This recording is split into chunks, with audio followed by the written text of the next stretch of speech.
आजकल की टी20 क्रिकेट में पावर प्ले के 6 ओवर्स ये डिसाइड करते हैं कि ये मैच किस टीम की फेवर में जाएगा। Oh, he's gone big. He's gone very big. और पावर प्ले को वही टीम डोमिनेट करती है जिसके ओपनर सबसे तगड़े होते हैं। और क्योंकि अब पीएसएल 2026 के शुरू होने में कुछ ही दिन बाकी हैं, इसीलिए हर किसी की जुबान पर यह सवाल है कि पीएसएल 2026 का बेस्ट ओपनिंग पेयर किस टीम के पास है। ओ लाहौर, अरे नहीं कराची, ओ कम ऑन ब्रो, इस्लामाबाद के पास है। ओ चलो ए बर्गर, पिंडी को लसारियां सु तगड़ा। अरे बस लड़ क्यों रहे हो? आओ आज की वीडियो में मैं ही बता देता हूं कि पीएसएल 2026 का बेस्ट ओपनिंग पेयर किस टीम के पास है।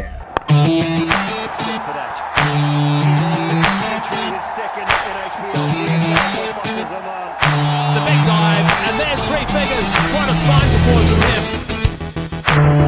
पीएसएल 2026 का बेस्ट ओपनिंग पेयर डिसाइड करने के लिए मैंने जो क्राइटेरिया रखा है उसमें मैंने ये देखा है कि उन प्लेयर्स की रीसेंट टी20 टूर्नामेंट्स में परफॉर्मेंस कैसी रही है, या फिर पाकिस्तान की कंडीशंस में अगर उन प्लेयर्स ने लास्ट ईयर का पीएसएल खेला था तो उसमें उन प्लेयर्स की परफॉर्मेंस कैसी रही थी। तो फिर आइए स्टार्ट करते हैं और देखते हैं कि पीएसएल 2026 के बेस्ट ओपनर्स किस टीम के पास हैं। तो फिर स्टार्ट करते हैं पीएसएल 2026 के बेस्ट ओपनिंग पेयर से, और इस लिस्ट में मैंने नंबर 1 पर रखा है मुल्तान सुल्तान्स के ओपनिंग पेयर को। अब पीएसएल 2026 के लिए मुल्तान सुल्तान्स के ओपनिंग पेयर में होने वाले हैं साहिबजादा फरहान और स्टीव स्मिथ। अब आइए देखते हैं कि साहिबजादा फरहान और स्टीव स्मिथ की रिसेंट टी20 टूर्नामेंट्स में परफॉर्मेंसेस कैसी रही हैं। तो अगर सबसे पहले बात करूं साहिबजादा फरहान की, तो साहिबजादा फरहान ने रिसेंटली खेला है टी20 वर्ल्ड कप 2026। तो टी20 वर्ल्ड कप 2026 में साहिबजादा फरहान ने 7 मैचेस में 76 की बैटिंग एवरेज और 164 के स्ट्राइक रेट के साथ 383 रन्स बनाए हैं। टी20 वर्ल्ड कप 2026 में साहिबजादा फरहान की इस शानदार परफॉर्मेंस को देखने के बाद अगर पाकिस्तान की कंडीशंस में साहिबजादा फरहान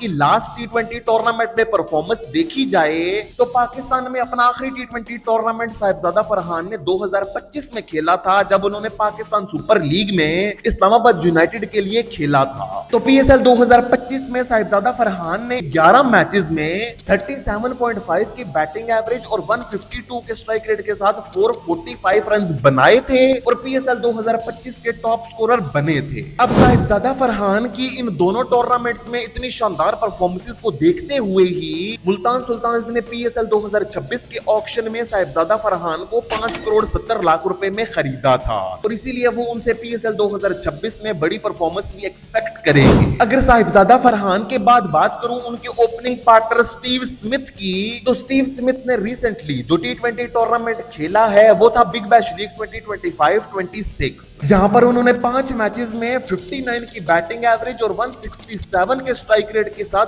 299 रन्स बनाए थे, जिसमें एक 42 बॉल सेंचुरी और 2 50s भी शामिल थी। वैसे तो स्टीव स्मिथ टी20 इंटरनेशनल क्रिकेट से रिटायर हो ही चुके हैं, लेकिन बिग बैश लीग 2025-26 में उनकी इस शानदार परफॉर्मेंस को देखते हुए ही मुल्तान सुल्तान्स ने उन्हें पीएसएल 2026 के लिए डायरेक्ट साइन किया है। और कुछ रिपोर्ट्स के मुताबिक स्टीव स्मिथ पीएसएल 2026 के मोस्ट एक्सपेंसिव प्लेयर भी हैं, जहां पर उन्हें $5 लाख यानी कि 14 करोड़ पाकिस्तानी रुपए मुल्तान सुल्तान्स ने दिए हैं। रिटायर होने के बावजूद स्मिथ को इतनी बड़ी रकम देने के पीछे शायद वजह यही थी कि उन्होंने बीबीएल 2025-26 में काफी अच्छा परफॉर्म किया था, और मुल्तान सुल्तान्स उनसे पीएसएल 2026 में भी ऐसी शानदार परफॉर्मेंस एक्सपेक्ट करेगी। अगर नंबर 1 की बात करूं पीएसएल 2026 के सेकंड बेस्ट ओपनिंग पेयर की, तो इस लिस्ट में नंबर 2 पर मैंने रखा है कराची किंग्स के ओपनिंग पेयर को। अब पीएसएल 2026 के लिए कराची किंग्स के 2 पॉसिबल बेस्ट ओपनिंग पेयर्स बन सकते हैं, एक तो डेविड वार्नर और जॉनसन चार्ल्स,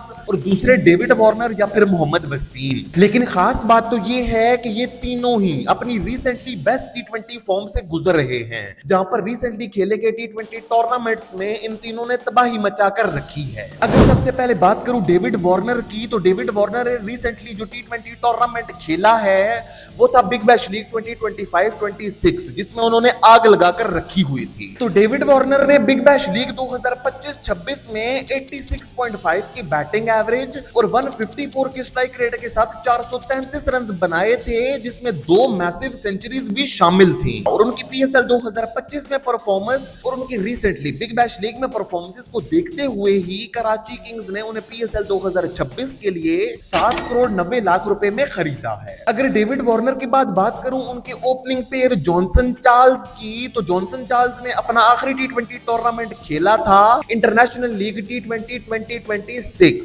जिसमें उन्होंने शारजा वॉरियर्स के लिए 12 मैचेस में 30 की बैटिंग एवरेज और 166 के स्ट्राइक रेट के साथ 352 रन बनाए थे। और शारजा वॉरियर्स को प्लेऑफ्स में पहुंचाने में उनका एक बहुत बड़ा हाथ था। और उनकी इसी शानदार परफॉर्मेंस को देखते हुए ही कराची किंग्स ने पीएसएल 2026 के लिए उन्हें अपनी टीम में शामिल किया है। जॉनसन चार्ल्स के बाद अगर बात करूं डेविड वार्नर के सेकंड पॉसिबल ओपनिंग पार्टनर की, तो वो होने वाले हैं यूएई के कैप्टन मोहम्मद वसीम। मोहम्मद वसीम ने रिसेंटली 2 टी20 टूर्नामेंट्स खेले हैं, एक टी20 वर्ल्ड कप 2026 और दूसरा इंटरनेशनल लीग टी20 2026। अगर सबसे पहले बात करूं इंटरनेशनल लीग टी20 2026 की, तो उसमें मोहम्मद वसीम ने माई एमिरेट्स के लिए 13 मैचेस में मल्टीपल 50s और 131 के स्ट्राइक रेट के साथ 370 रन बनाए थे। अब उनका स्ट्राइक रेट बेशक आपको कम लग रहा हो, लेकिन यूएई की कंडीशंस में स्ट्राइक रेट ऐसा ही होता है। और जब वो पाकिस्तान की फ्लैट पिचेस पर खेलने के लिए आएंगे तो उनका स्ट्राइक रेट भी उम्मीद है कि बेहतर हो जाएगा। इंटरनेशनल लीग टी20 2026 के बाद अगर बात करूं उनकी टी20 वर्ल्ड कप 2026 में परफॉर्मेंस की, तो मोहम्मद वसीम ने यूएई के लिए 3 मैचेस में 126 के स्ट्राइक रेट और 59 की बैटिंग एवरेज के साथ 118 रन बनाए थे, जिसमें न्यूजीलैंड के अगेंस्ट एक शानदार 50 भी शामिल थी। और उनकी इन दोनों टूर्नामेंट्स में अच्छी परफॉर्मेंसेस को देखते हुए ही कराची किंग्स ने उन्हें पीएसएल 2026 के लिए अपनी टीम का पार्ट बनाया है। तो ये तो थे पीएसएल 2026 के 2 बेस्ट ओपनिंग पेयर्स। अब इस लिस्ट में मैं नंबर 3 पर किसको रखूं वो मुझे समझ ही नहीं आ रही, क्योंकि अगर मैं लाहौर कलंदर्स की तरफ देखूं तो पीएसएल 2025 के बाद से फखर जमान की कारकर्दगी कुछ अच्छी नहीं है, और ऐसा ही कुछ हाल मोहम्मद नईम का भी है। अगर किंग्समैन हैदराबाद की तरफ देखूं तो मार सदाकत ने काफी अच्छा रिसेंटली परफॉर्म किया है, लेकिन उनकी ओपनिंग पार्टनर्स साइम अयूब या फिर शर्जील खान की रिसेंट फॉर्म कुछ ज्यादा अच्छी नहीं रही है। कोयटा की तरफ देखूं तो साउथ शकील को तो दुनिया टी20 प्लेयर ही नहीं समझती। अगर रावलपिंडी की तरफ देखूं तो मोहम्मद रिजवान और यासिर खान के रिसेंट परफॉर्मेंसेस कुछ ज्यादा अच्छी नहीं रही हैं। तो आप या मुझे कमेंट्स में बताओ कि पीएसएल 2026 का 3rd बेस्ट ओपनिंग पेयर कौन सा हो सकता है। और आज के लिए मुझे दो इजाजत, मिलता हूं आपसे अगली वीडियो में। अल्लाह हाफिज।